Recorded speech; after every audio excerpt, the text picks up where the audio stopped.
우리가 지금 뭘 하고 있는 거냐면 그 이삭의 똘레다를 하고 있어요. 이삭의 삶을 공부하고 있는데 25장은 처음에 이제 케투라의 그 아들들, 그 다음에 이슈마엘의 아들과 그 이삭의 아들들을 개괄적으로 좀 설명을 해놓고, 그 다음에 이제 26장에 가면 여전히 그 이삭의 똘레다를 계속 얘기를 하고 있어요. 지금 이제 26장을 전개하기 전에 그 25장에서 그 아브라함의 그 손자들, 아브라함의 손자들에 대한 그 소개를 지금 하고 있는 거예요.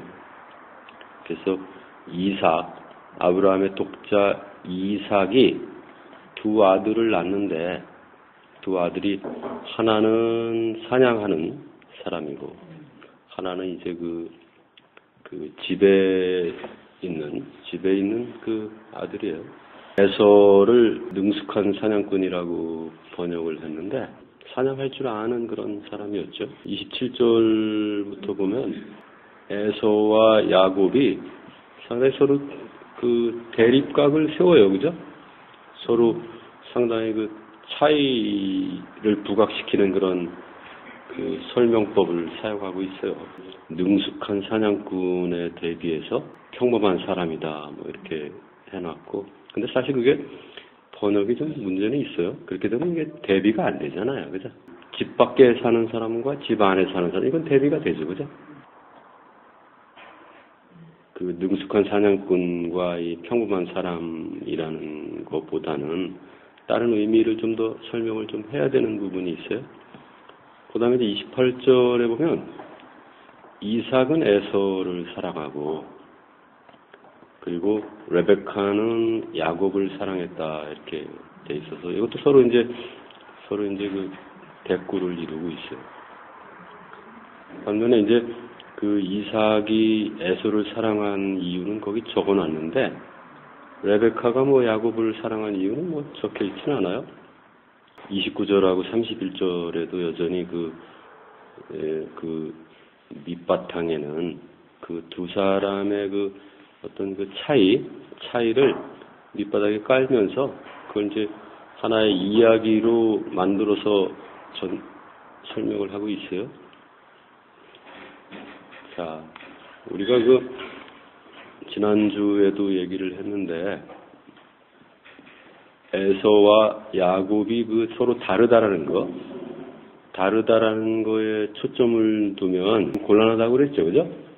에서와 야곱을 특히 내 밖의 어떤 사람들을, 내 밖의 존재들을 둘로 구분을 해서 나는 야곱이고 너는 에서네, 나는 야곱의 민족이고 너는 에서의 민족이네, 그렇게 하면 큰일 난다 그랬죠, 그죠?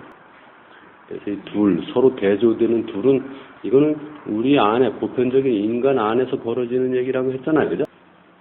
그래서 이제 이게 결국은 어떻게 나중에 끝나냐면, 이 에서와 야곱의 대립이 나중에는 어떻게 끝나냐면, 소위 야곱의 이름이 이스라엘로 바뀌잖아요, 그죠? 이스라엘로 바뀌면서, 이스라엘 안에서 그 야곱과 에서가 통합되는 거예요. 그래서 원래 하나였다가 둘이 되잖아요, 그죠? 둘이 다시 셋이 되면서 셋은 뭐예요? 셋은 그 원래 하나예요, 그죠? 그러나 원래 하나보다도 훨씬 풍성해진 하나인 거예요. 그래서 하나에서 시작해서 다시 하나로 돌아가는 그 하나님의 그 창조 원리, 구원의 원리를 담고 있는 거예요. 만약 그거를 이해하지 못하면 로마서에 나와 있는 그 바울의 복음을 여러분들은 절대 이해 못해요. 그래서 특히 로마서 7장과 8장은 이미 이 에서와 야곱 이 이야기를 통해서 그것이 이스라엘 안에서 통합되는 것, 즉 그 속사람과 겉사람이 예수 그리스도 안에서 하나가 되는 똑같은 복음을 지금 적어놓고 있는 거예요, 바울이. 평범한 사람이라고 되어 있는데 이걸 사실 뭐 평범하다고 번역해 놓은 그 버전도 있지만 뭐 꼭 그 평범하다고 번역해 놓은 게 다수설이라고 할 수는 없어요. 원래 의미는 뭐냐면 완전하다는 뜻이에요. 그 완전하다라는 것이 우리가 보통 쓰는 그런 언어로서의 완전하다는 뜻이 아니라 나중에 나타나는 그리스도를 예표해요. 그 가인이 있고 그 다음에 아벨이 있잖아요. 그죠? 그 다음에 에서가 있고 야곱이 있는 거예요. 그 다음에 사울 왕이 있고 다윗 왕이 있는 거예요. 그래서 우리 안에 먼저 그 에고로서 존재하고 그 다음에 나중에 나타나는 그리스도를 예표하는 거예요. 항상. 두 번째가. 그래서 두 번째에서 나온 그런 존재들이 그리스도로 거듭난다라는 걸 끊임없이 성경은 아주 조직적으로 구조적으로 얘기를 하고 있다고. 들의 사람과의 집안에 산다라는 거 가지고 이제 그 에서와 그 야곱을 이제 대비해서 설명을 하고 있는데 어떻게 보면 남성과 여성이죠, 그죠? 여기 남자로서 기술돼 있지만 여자처럼 그려놨다고. 예수님을 가만히 보면 남자예요, 여자예요. 남자와 여자를 완전히 하나로 묶어놓은 거예요. 그러니까 예수님을 보고 어떤 사람은 남자로 느끼고 어떤 사람은 여자로 느끼지만 그건 남자와 여자를 한 몸을 갖고 있는 존재라는 뜻이에요. 모나리자는 그게 남자 여자예요. 모나리자도 남자와 여자를 같이 포함하고 있는 거예요. 남자와 여자를 같이 가지고 있는 그런 존재 있잖아요. 그게 궁극의 아름다움이에요. 궁극의 아름다움. 그 모나리자는 그 인간 얼굴의 그 궁극의 아름다움을 거기다 포함을 시켜놓은 거거든요. 하나님은 항상 남자와 여자를 같이 가지고 계시다. 여러분들도 원래 남자와 여자를 같이 가지고 있어야 되는 거예요. 근데 여러분들이 어디서 진리를 배우지 못했기 때문에 어릴 때부터 쓸데없이 여자로서 그냥 교육받아서 살아온 것 뿐이에요. 그러다 보니까 성 정체성에 혼란이 생겨버리는 거예요. 왜냐면 우리가 원래 남자와 여자를 다 가지고 있는데 그 중에 한 개만 가지고 살으라고 자꾸 강요를 받거든? 그렇게 되거든. 근데 시간이 가면 갈수록 내 안에 여자가 자꾸 보이고 시간이 가면 갈수록 내 안에 뭐가 보여? 남자가 자꾸 보이는 거야. 그걸 좋아하지 못하는 상태에서 불완전한 그 아이덴티티를 가지고 살아가게 된다고. 그러면 자기 정체성에 있어서 불안정한 그 사고를 가지고 있는 사람은 뭘 해도 불안정해. 뭘 해도 뭐 이렇게 안정되지가 않는다고. 결혼을 해도 불안정하고, 사업을 해도 불안정하고, 뭐 대인관계, 친구관계도 항상 불안정하다고. 자기 정체성이 불안하면. 그러니까 우리는 자기 안에 남자, 자기 안에 여자를 기꺼이 인정할 수 있어야 돼요. 그리고 그걸 두 개를 잘 조화시키는 것. 그래서 그걸 결국은 그 남성과 여성의 그 강점을 다 갖춘 그 그리스도의 얼굴로 완성해내는 것. 그것이 우리가 가져야 될 그 삶의 하나의 목표가 돼야 된다고. 요한일서에 보면 우리가 장차 어떻게 나타날지는 아직 나타난 것은 아니야. 그러나 어떻게 나타날 건지는 요한은 알았다고. 뭘로 나타난다고 그랬냐면 우리가 그리스도의 얼굴을 갖게 될 거야 라고 요한은 기록을 해놨다고. 그러니까 여러분들이 그리스도의 얼굴로 나타날 때는 남자와 여자를 다 가지고 있는 그런 아름다운 존재로 나타난다고. 그러니까 여러분들이 지금의 얼굴은 사실은 원래 생겨먹은 얼굴은 아니라니까. 그러니까 여러분들이 억지로 막 만들어낸 거야. 엄마 아빠가 하는 강요에 의해서 혹은 스스로의 필요에 의해서 막 만들어낸 얼굴들이라고. 근데 어쩐지 부자연스럽잖아. 거울을 보면서 여러분들 만족해 본 적 있어요? 한 번도 여러분들은 내가 원래 이런 존재야라는 그 여러분들이 타고난 그런 얼굴이 자기 얼굴이 그 거울에 비치는 얼굴이라고 생각해 본 적은 한 사람도 없을 거라고. 어때요? 그렇지 않나요? 그리고 언젠가는 내 거울에 비치는 모습이 내가 생각하는 그 나의 완전한 모습을 구현하기를 소망해 왔을지도 모른다고. 그래서 그렇게 길을 쓰고 성형하고 화장하고 그러는 거 아니에요?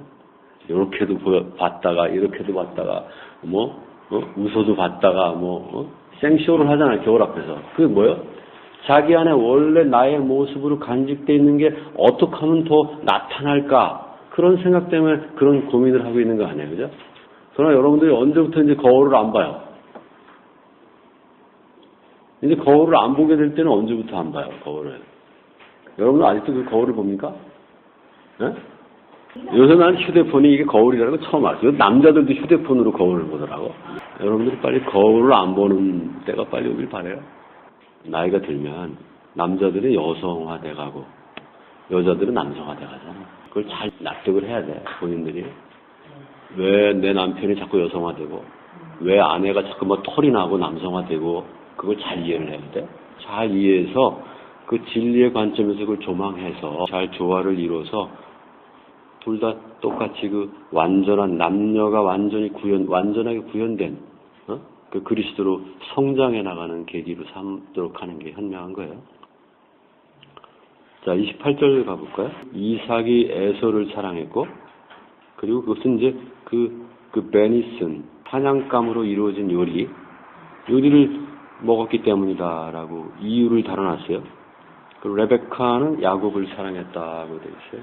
목사들은 이걸 뭐라고 생각하냐면, 부모의 편애가 그 자녀들의 갈등의 원인이 됐다라고 대로 설명을 해요. 그러니까 이제 그거는 이제 그 현대 그 심리학의 도움을 받아서 성경을 해석하는 거예요. 이건 어리석은 해석이에요.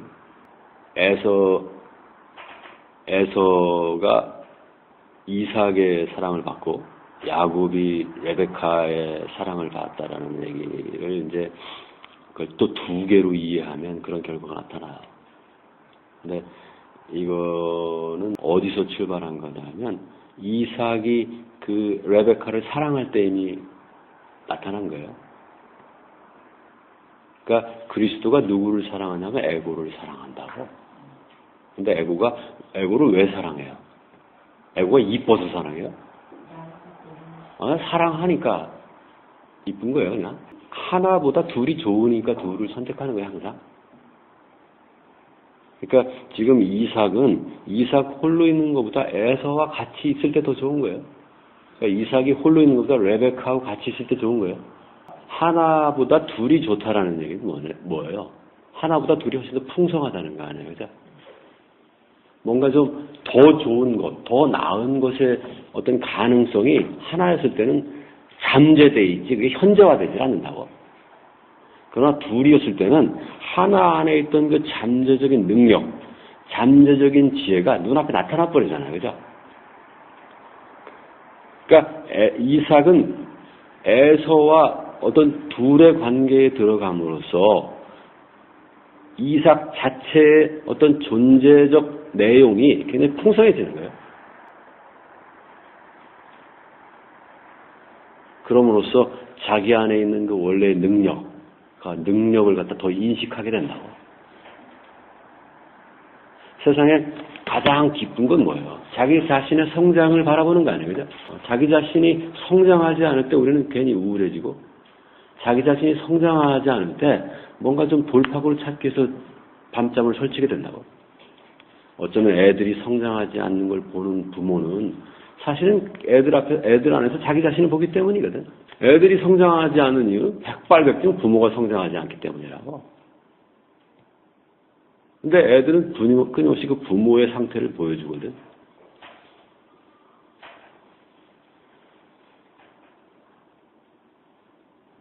틀림없이 그렇다고.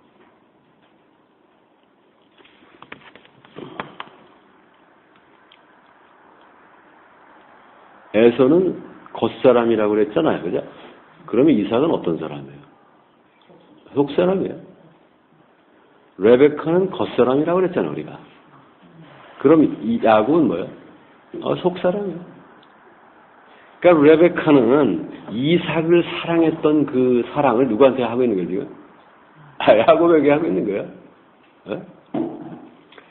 이삭은 레베카를 사랑했던 그 사랑을 누구한테 하는 거예요, 지금? 에서한테 하는 거예요. 그러니까 이삭과 레베카가 서로 사랑했던 사랑을 이제 상대만 바꿔서 다시 하고 있는 거예요. 이삭과 레베카가 결혼해서 아이를 낳을 때까지 20년이 걸렸잖아요, 그죠? 20년이 걸렸을 때 레베카와 이삭은 어떤 기도를 했겠어요? 서로. 레베카는 이삭과 같은 아들을 낳길 기도했을 거고, 이삭은 레베카 같은 그 이세를 낳길 기도했을 거 아니에요. 왜 부부들이 애를 낳길 그렇게 간구해요? 부부가 서로 사랑하기 때문이라고. 부부가 서로 사랑하지 않으면 애 낳길 간구하지 않아. 절대로. 어떻게 안 낳았으면 좋겠다고 생각합니다. 사랑할 때만 이세를 낳길 원해. 그러니까 사랑하지 않는데 이세를 낳길 원하진 않아. 하나 낳은 사람은 하나 낳고 멈추고, 둘 낳은 사람은 둘 낳고 멈추고, 셋 낳은 사람은 그럼 뭐야?